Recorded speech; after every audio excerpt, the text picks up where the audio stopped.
Willie's good, making a trip. Don't know if he'll practice today. He's running up and down, and I don't know if I want him to do that, but he may. I would guess doubtful for Tuesday. Or questionable. I don't know. He'll probably try to convince me he's ready, so we'll see. On top of the environment you're going into, you have a guy in Marshall Henderson who's not only a great player, but can kind of get in some people's heads, it seems like, with some of the things he does. Yeah, this is all good. Let me just tell you, they're very physical. They're, you watched the game last year. It was a tie game except for 4 minutes in the second half where we blew the game open. The rest of the game was a tie game. And they battled, and they did not step back. And then we were a good team last year. They're all back, and they got a guy that Andy must remind Andy of Andy. Just get in there and the ultimate green light, shoot every ball if you want. And the kid feels he gets it going that way. So is Archie the guy that you put on a guy like that? I don't know yet. We're trying to figure out, how we'll play it, and we did some stuff yesterday at practice. But he's going to take 13 threes. Whether you're on him, you're not on him, he's taking 13 threes. I love his energy and his excitement about playing. He loves the game. It was a great thing Ray Lewis did, and I showed the guys. One of the things he said, the reason I could last this long, I love it. I love everything about it. I love the game. And I stopped the tape. Do you love playing? Or are you more happy when practice is over than when it starts? And so, I'm just trying, everything I'm trying to do is get these guys to grow up fast. And the biggest thing is get them to recognize what they're doing, what it looks like. You have to recognize it before you can change it.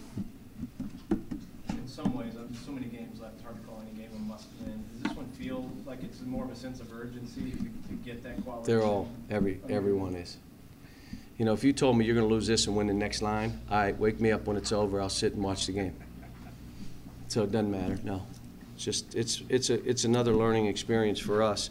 They got to learn about themselves, and that's the biggest thing. Someone said, well, how do you build confidence? Well, you do it on the court by demonstrated performance. You quit hanging your head.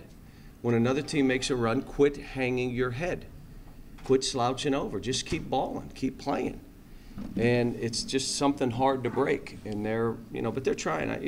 The crazy thing I keep coming back to, we got a bunch of good guys. It's not anybody. There's no evil dudes in there. They've got bad habits, and they've got a mindset that's not conducive to team play and all those things we're trying to change. But they're good guys. They've played a certain way their whole lives, and you can't win at this level playing that way. But they're learning. They're getting better. I look at certain guys on our team and say, wow, they really improved. Now, we just have to have two things. Each individual, what would it look like if each individual played the best version of themselves? And then what would it look like if our team knew exactly what we're going to do and we're going to be the best version of ourselves? We're not close to that yet. Some other teams are. Well, they've been together. I'll be honest with you, Mississippi is. They're the best version of themselves right now. They're playing physical. They get down. It doesn't faze them. They get up. They bury you. They'll make shots. They're strong inside. They run whatever they're running, they run well. So you're not going to be able to go down there and compete with them, either being soft, mentally or physically, or not being a good version of yourself, preparing to play great. It doesn't mean you play great, but you at least prepare to play great. John, you said Willie will try to convince you. What would it take to convince you to play him? It's a ways away. We'll have to see. John, Kevin Stalling said today that there's a certain vibe that Ole Miss has, a belief that no matter what's going on, yep, they're going to do it. What does that mean to you as a coach? Well, that's what my teams historically have been. Those are my teams. We always like to play front-running teams, which when they got it going good, they're chest-bumping and doing it, and when it goes in, they wilt. That's who we've always wanted to play. That's not what Mississippi is. They are the kind of team that I've coached historically, which is, doesn't matter what the score is, we're balling. We're doing this together, and if I'm not playing well, I'll do something else to help this team win, because that's the whole mindset. It's not about me, it's about us, and that's how they play. They're good. They're a really good team. They're top 15. They may even be better than that. Cal, is the best version of this team good enough to be that sort of team? Yeah, we're not. I don't want to say we're the least version of ourselves, but We're certainly not the best version. But we're getting better. It seems like one kid will play better and then another just steps back. And, all of a sudden Ryan was playing well. Now it's almost like we got to play Jared. And then all of a sudden Archie does fine, and then all of a sudden he's taking bad shots. And then Alex not competing, then he's playing well. Now you got Kyle and Nerlens playing well. You got the injury. So we've had a lot of stuff thrown at us. No excuses. But, we just got to get to that point in the season where everybody totally surrenders to each other. Surrender to each other, man. Do it. Talk more. I don't like to talk. You're hurting your teammate by not talking. I know. Do I have to move my lips when I talk, or can I do it without moving my lips? I mean, you just have to surrender and do what the team needs you to do. And we're just not quite there. Not too much is Henderson an X factor, a guy that causes the opponent to do things defensively that you might not do normally with the regular? I would say he'd be that kind of guy. There may be a special attention paid to him, but, you can't, what you end up doing is if you pay too much attention to him, all of a sudden two big guys get 20 and 20, and then you got no chance of beating them. A lot of times you want one guy to get 30 and let the other guys not get any. And there are many times I've coached a game where I said, we're letting him get his 30, 35, let him try. And if he's on fire, okay, we got problems. And if he's shooting it anyway and he doesn't, then sometimes we do it with big guys. Why trap him? Let him try to get 40. He'll take out this guy, that guy, that guy. Now, that's not how we played the kid Turner. But there are times we do it.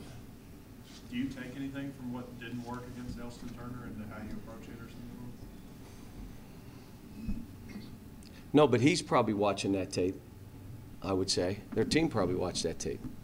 Us falling into screens, hands down, beat on the dribble, beat on curl cuts, stopping, acting exhausted, just wailing, no bones in your body. I mean, imagine they watched it, though. Brian said he was told not to say anything about him. Is that because I don't know who said that. I didn't say it. Maybe it's a bulletin board sort of thing. Kid's good. He's a good player. I'm just curious, why did you feel the need yesterday to go on your website and write something about Archie? Well, because Dwayne said, yeah, some people after Alabama took some shots at Archie. I go, for what? For some of his shot selection. I said, we had two other guys play so bad. Did they say anything about anybody else? Why would they say something about him? This kid works his butt off. So after I slept on it, I said, look, I want to make a statement, make sure everybody knows he's the first one in the gym. He's the last one to leave. He comes in the evening. He does what he's supposed to do. He's a good teammate. Just doesn't have the right mindset, doesn't know shot selection, plays out of control, because it's how he's always played. So now it's DeAndre Liggins. Can we get him to play the right way? And when you get a kid like that to play the right way, he becomes a killer. Right now, he's a killer, but sometimes he's killing us. But, I mean, I can deal with that versus a kid that's scared or doesn't show up for the game. That there's nothing you can tell me about that. And that's why I said we had other guys at Alabama that did not show for the game. No one said anything. Well, why would you say something about this kid then? So that's the only reason I said it. Coach Nerlens is blocking shots at the same pace that Anthony did a year ago, plus the steals, but it seemed like Anthony got all the praise last year. Nerlens is kind of because we're not winning like we were. If we were winning like we were last year, he'd be getting all the praise. He is getting better and better. Everybody that sees him says he's a way better player, and I agree. He's working in practice. I just told him, like I told John Wall and a couple of the other, take people with you. I don't care that you're doing all this and stuff's good. Take some other guys with you. Grab them. If they don't want to go, push them aside. Take guys with you so that it's not just you. You take them with you. Let's all play well. Last question. Cal, do you talk at all about composure to these guys, not just the environment, but if Marshall Henderson hits a few shots and starts talking, to not lose your I'd like us to lose our composure. That's what I'm looking for. Like, lose your composure. Get mad. Get angry. Be mad to be great. Sorry, you can. What? Be mad. And if he talks to you, talk back to him. I mean, it's just be mad. I mean, compete, battle, fight, toughness, swagger. It's hard to have a swagger when you're ducking and you're running.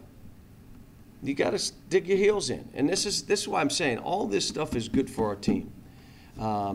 If we're going to get it, it's competing in games like this and learning and growing. Thanks.